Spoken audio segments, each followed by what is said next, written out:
Bueno, nos van a volver a pintar la cara con la inflación. ¿Y por qué? Porque estamos escuchando rumores de que Kevin Warsh, ¿no?, el supuesto nuevo presidente de la Fed, está planteando nuevos cambios para medir la inflación, cosas estadísticas y esas cosas que lo que hacen es engañar a la gente, ¿de acuerdo?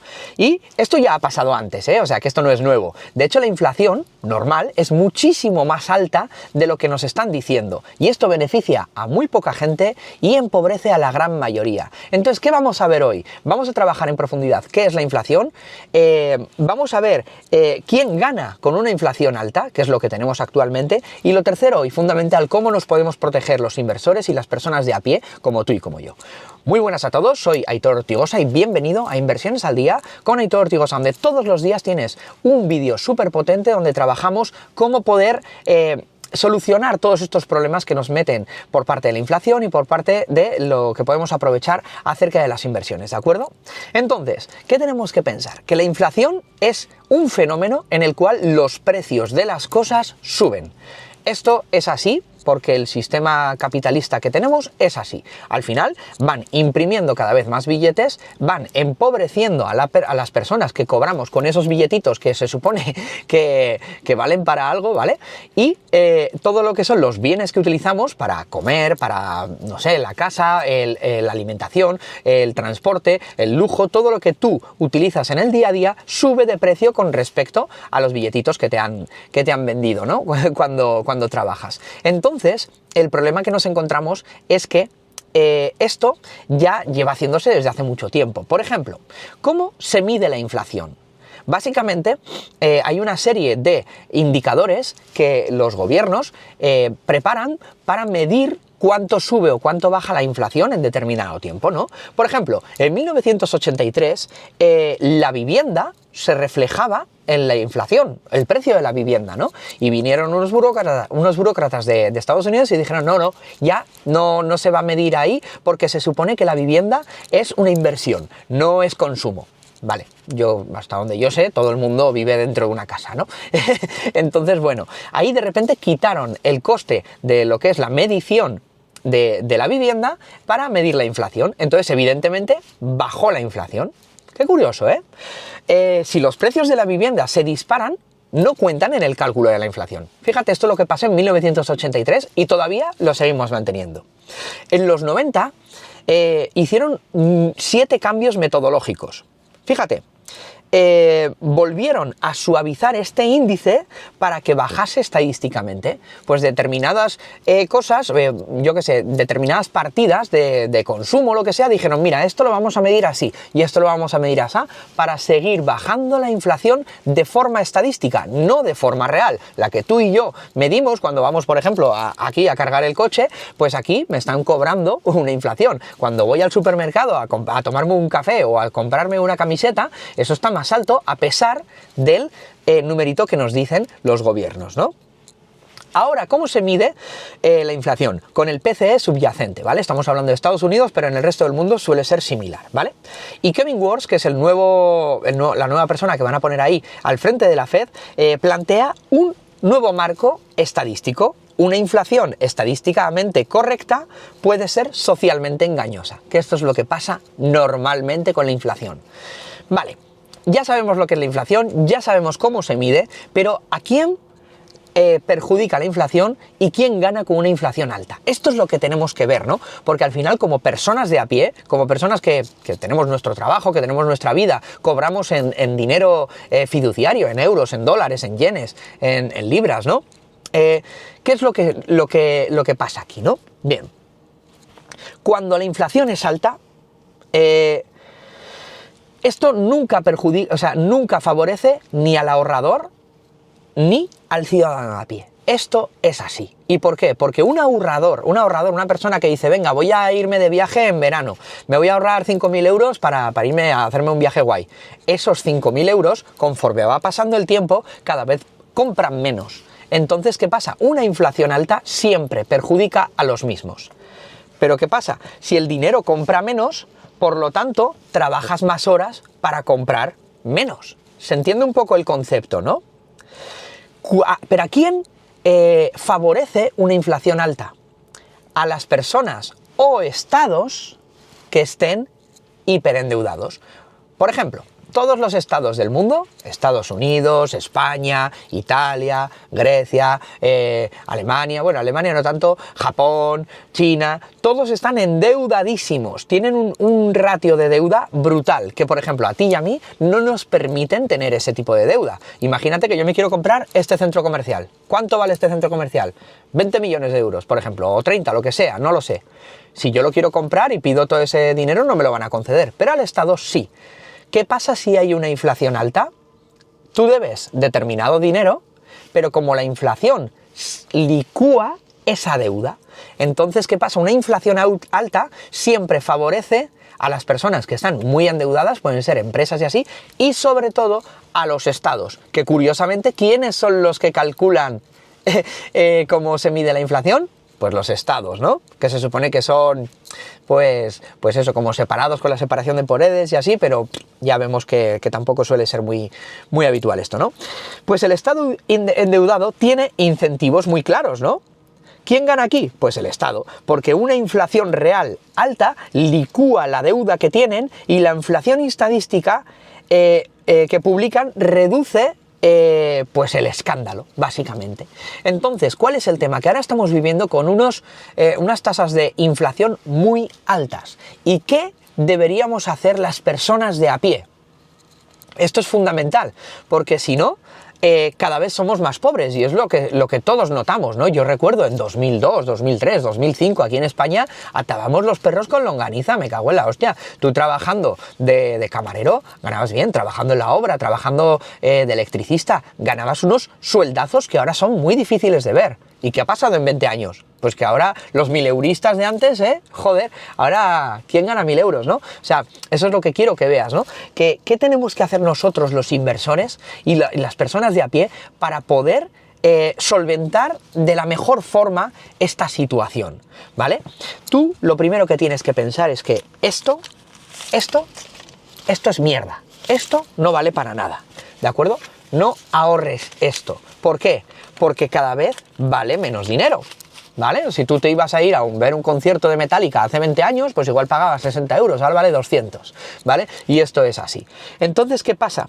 Tienes que entender que el dinero antes eran dos cosas. Uno era un medio de pago, ¿no? Tú me vas a vender una barra de pan y yo te la compro con dinero. Y también era una reserva de valor. ¿Qué quiere decir? Que tú ahorrabas esos moneditas, esos euros, esos dólares, esas pesetas, ¿no? Y los guardabas y dentro de un tiempo podías comprar cosas porque tenían valor. Ahora cada vez ese valor está cada vez más mermado por la inflación. Entonces hay que saber separar entre una metodología de pago y una reserva de valor. El dinero fiat ya no es reserva de valor. Entonces lo tienes que tener como, oye, pues para comprar y vender. ¿De acuerdo? Entonces, ¿qué pasa? No tienes que ahorrar en dinero fiat, en moneda. Esto no tienes que ahorrar. Recuerda, esto no es una recomendación de inversión, ni mucho menos. Soy un tío random de YouTube y haz tu propio análisis, ¿de acuerdo? Yo te voy a contar lo que hago yo. Entonces, yo procuro no ahorrar en fiat, ¿vale? Siempre trato de ahorrar en otro tipo de sistema. ¿Cómo? Hay 1000 maneras. Puedes ahorrar en oro, puedes ahorrar en acciones, puedes ahorrar en vivienda. Imagínate, tú te compras una vivienda y debes dinero al banco y tienes 2000 euros en la cuenta, o 300, me da igual. ¿Qué pasa si tendrías los 200.000 euros que vale esa casa en efectivo? Pues imagínate, si cada año, según Shadows Stats, la inflación real es un 10%, cada año perderías 20.000 euros aproximadamente. Fíjate que potente, ¿no? Qué potente es lo que estamos hablando, ¿no? Entonces, cómprate una vivienda, compra acciones, ¿sabes? Compra acciones de empresas. Al final, tú tienes un dinero en unas empresas que dan un flujo de caja, te dan un dinero, unos dividendos o lo que sea. Eso sí, compra acciones en condiciones, ¿vale? Por cierto, si quieres ver cuáles son las acciones que yo utilizo y todo eso y mi cartera, te voy a dejar abajo un link en la descripción para que te suscribas y puedas ver todos los movimientos que hago semanalmente, ¿de acuerdo? Además de un vídeo muy interesante donde voy explicando mes a mes todos los cambios de la cartera, ¿vale?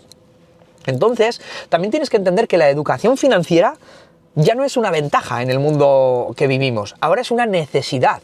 O sea, saber qué son los tipos de interés, saber qué es el dinero fiat, saber qué son los activos duros, saber todas estas cosas, tienes que empezar a trabajar en profundidad. Y aquí en Aitor Ortigosa vamos a ir trabajando esto poco a poco para que vayas entendiendo un poco todo, ¿no?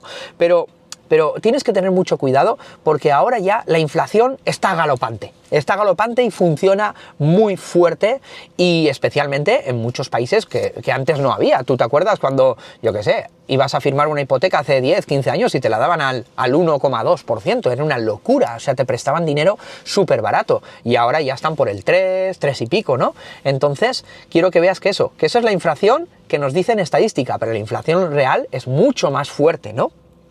Hay una cosa importante que mucha gente no presta atención, y es el tema de los bonos, ¿no? Te cogen y te dicen, bueno, invierte en renta fija, ¿no? En las letras del tesoro, y todas estas cosas, que la gente va en troquel a coger las letras del tesoro cuando dan un 2%. Pero ¿qué pasa? Que si tú metes, por ejemplo, 100 euros en unos bonos del tesoro, que te están dando un 3%, por ejemplo, y la inflación es un 10%, pues que tú estás perdiendo ahí 7 euros de cada 100. Porque te están pagando 3, pero estás perdiendo 10 todos los años, ¿entiendes? Ya, pero no pierdo tanto. Bueno, si lo ves desde ese punto de vista, vale, de acuerdo. Yo, de hecho, suelo hacer inversiones en bonos cuando veo que están bien, ¿no? Pero el tema es ese, que tienes que entender que hay que tratar en toda medida de batir a la inflación. Y esto cada vez es más difícil, porque si la inflación es tan alta, una persona de a pie le cuesta mucho sacar un 10% anual a su dinero. ¿Cómo lo puedes hacer? Pues lo que te digo, tratando de comprar cosas, activos reales, activos que se revaloricen, el oro, las casas, empresas. Por ejemplo, yo suelo comprar muchas empresas, ¿no? Compro, vendo empresas, hago siempre empresas privadas, ¿no? También tengo mi sección de bolsa, y es donde suelo trabajar mucho, ¿no? Pero a mí me gusta mucho lo que es las empresas privadas. ¿Por qué? Porque a fin de cuentas, puedes conocer al fundador, puedes sentarte en la mesa del fundador de esa empresa, o incluso puedes comprarle todas las participaciones a ese fundador y operar tú la empresa con tu criterio, ¿no? Yo esto lo he hecho varias veces, y la verdad que es algo muy, muy, muy lucrativo, ¿no? Desde el punto de vista de lo que es la inversión, ¿no? Mucho más que, por ejemplo, la bolsa o los bonos, ¿no?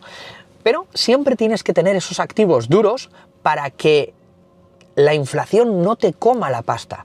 Y da igual que tengas 300 euros que 30.000 o 300.000, porque a fin de cuentas a todos nos afecta de la misma forma. Una persona que tiene 300.000 euros en el banco, vale, es una persona acaudalada, pero el 10% de 300.000 son 30.000 que le quitan. Pero si tú tienes 3.000, igual tienes menos poder adquisitivo, ¿vale? Pero te están quitando 300, que también te puede afectar muchísimo a tu forma de vivir, ¿no? Entonces esto es lo que tenemos que tener en consideración con la inflación. Esta inflación no baja, y tiene pinta de que no va a bajar. ¿Por qué? Porque el Estado es la persona, bueno, es el ente que gasta, ¿no? ¿Qué hace el Estado? Cogen un montón de locos que utilizando el dinero de otras personas para gastárselo en cosas para otras personas que no saben si necesitan o no. Entonces es la forma más ineficiente de repartir el dinero, ¿de acuerdo? Y como yo, desde mi punto de vista, siempre un gobernante va a despilfarrar y va a dar un mal uso del dinero, la inflación siempre se va a ir al alza, ¿no? Entonces lo que tenemos que tener en cuenta es que hay tesis de inversión que siempre van en contra de los gobernantes. Por ejemplo, invertir en oro, ¿no?